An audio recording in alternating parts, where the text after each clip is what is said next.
could swear it's been 700 degrees in here since you came in. I could swear that.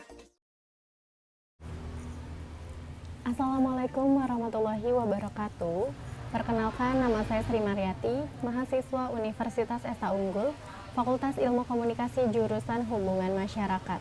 Pada kesempatan kali ini, saya akan mempresentasikan sebuah materi mengenai integrasi nasional sebagai bahan penilaian ujian akhir semester. Sebelum kita mengenal lebih jauh mengenai integrasi nasional, terlebih dahulu kita harus mengetahui makna dari integrasi nasional. Sebenarnya apa sih makna dari integrasi nasional? Integrasi nasional terdiri dari dua kata, yaitu integrasi yang berasal dari bahasa Inggris, integration yang artinya pembaruan. Pembaruan dapat mewujudkan persatuan dan kesatuan yang utuh. Dan kata nasional berasal dari bahasa Inggris, nation yang artinya bangsa, rakyat, atau sebuah negara. Jadi yang dimaksud dengan integrasi nasional merupakan suatu proses mempersatukan bagian-bagian atau unsur-unsur yang terpisah ke dalam suatu wadah dari masyarakat yang beraneka ragam suku, bangsa, kebudayaan, adat istiadat, agama, dan ras menjadi suatu kesatuan yang utuh. Sehingga bangsa yang besar ini memiliki identitas yang sama sebagai ikatan emosional bangsa dan setanah air. Pembahasan selanjutnya yaitu mengenai bentuk-bentuk integrasi nasional. Bentuk-bentuk integrasi nasional ada 6. Yang pertama yaitu integrasi wilayah Nusantara. Negara Indonesia merupakan negara kepulauan yang berarti pengintegrasian seluruh gugusan pulau besar maupun pulau kecil itu berada di suatu ruang atau wilayah teritorial kedaulatan Negara Kesatuan Republik Indonesia. Integrasi wilayah Nusantara ini merupakan perwujudan suatu kesatuan pulau dalam ruang wilayah Nusantara yang terbentang dari Sabang sampai Merauke, diapit oleh dua benua yaitu benua Asia dan benua Australia, serta berada di antara dua samudra yaitu Samudra Pasifik dan Samudra Hindia, dan mempunyai jumlah pulau kurang lebih 17.504 pulau. Selanjutnya bentuk-bentuk integrasi yang kedua yaitu integrasi ideologi. Pancasila adalah ideologi bangsa Indonesia. Sebagai ideologi, jelas Pancasila dipandang mampu mewujudkan integrasi negara Indonesia. Anjuran integrasi ini terlihat pada semboyan Bhinneka Tunggal Ika yang artinya berbeda-beda tetapi tetap satu.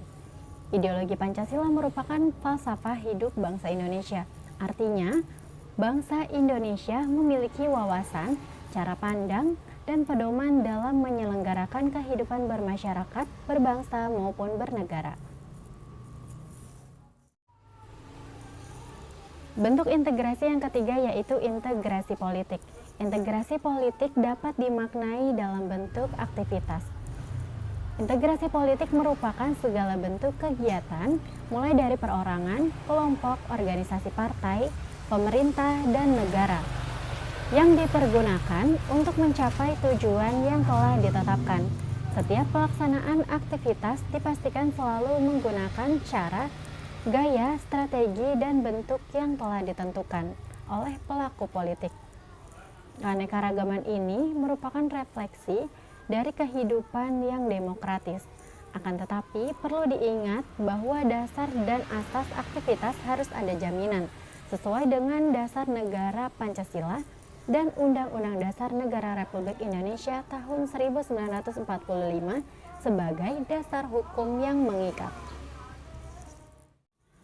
Bentuk integrasi yang keempat yaitu integrasi ekonomi.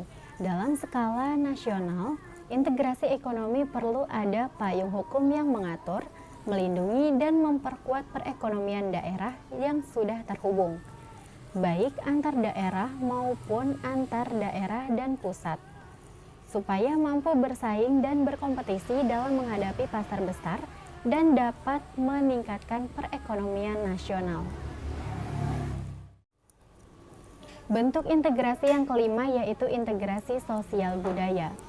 Integrasi sosial budaya pada intinya adalah kemampuan setiap etnis dalam beradaptasi atau menerima dan bertoleransi atas eksistensi keanekaragaman suku bangsa, bahasa daerah atau bahasa lokal, adat istiadat, norma, dan kebiasaan.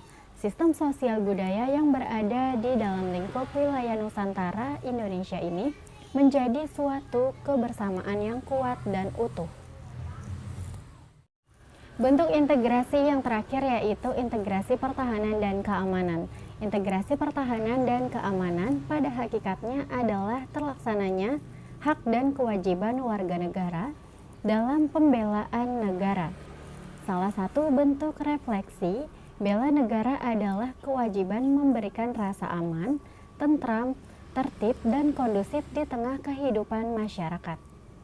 Oleh sebab itu, seluruh warga negara dalam melaksanakan kewajiban bela negara harus menjaga negara dari segala bentuk ancaman, baik dari dalam maupun dari luar negeri, serta menjaga ketertiban, kenyamanan, dan keamanan harus terus bersinergi dan berintegrasi dalam satu komando. Pembahasan selanjutnya yaitu mengenai faktor-faktor pemicu disintegrasi nasional dan faktor-faktor yang dapat memperkuat integrasi nasional. Faktor-faktor yang dapat memicu disintegrasi nasional ada 3, yaitu faktor eksklusivisme, yaitu kelompok masyarakat yang menghindari pembauran. Kedua, ada chauvinisme, yaitu memiliki paham kebangsaan yang sempit, menganggap etnis lain lebih rendah. Dan yang ketiga, ada makar. Makar ini berbentuk kekerasan bersenjata dan berbentuk terorisme. Selanjutnya ada faktor-faktor yang dapat memperkuat integrasi. Yang pertama yaitu ada toleransi dengan mencerminkan sikap saling menghormati dan tenggang rasa. Kemudian yang kedua ada asimilasi, yaitu perkawinan campuran antara biologis dan ipolexosbud. Ketiga ada komunikasi antar personal yang baik. Keempat ada solidaritas sosial yang tinggi. Dan yang terakhir ada dorongan pemerintah yang terus-menerus. Dan masuk ke pembahasan terakhir yaitu mengenai peran tokoh etnik dalam integrasi nasional. Tokoh etnik lazim disebut sebagai tokoh masyarakat atau tokoh adat yang sangat berperan penting dalam menjaga keutuhan persatuan dan kesatuan bangsa atau integrasi nasional. Sebab tokoh etnik memiliki kewibawaan dan kekuatan sosial dalam berperan menenteramkan dan membuat situasi menjadi kondusif.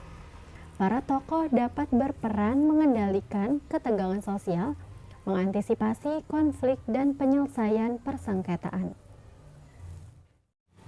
Para tokoh etnik biasanya secara informal pasti memimpin komunitas etnisnya. Mereka diangkat dan diakui sebagai pemimpin etnik karena memang memiliki kelebihan, kewibawaan, dan keistimewaan oleh paguyuban komunitas etnik tersebut. Sebagai pemimpin informal yang merepresentasikan seluruh suku atau etnis dalam lingkup wilayah kerjanya, ketua adat dipandang sebagai figur yang dapat memberikan kontribusi bagi ketentraman, keharmonisan, dan mewujudkan persatuan dan kesatuan. Para tokoh etnik bekerja memberikan bantuan kepada pemerintah dalam rangka menenteramkan dan menciptakan kondisi yang kondusif. Pekerjaan menyangkut ajakan-ajakan pencegahan atau preventif kepada seluruh anak bangsa dengan melakukan berbagai edukasi dan sosialisasi tentang pentingnya pembauran bangsa atau integrasi nasional. Apabila sudah terjadi fenomena perpecahan, maka tugas utamanya adalah memberikan rasa nyaman dan tentram dengan membantu penyelesaian secara persuasif dan restoratif. Sekian presentasi yang dapat saya sampaikan, kurang lebihnya mohon maaf. Wassalamualaikum warahmatullahi wabarakatuh.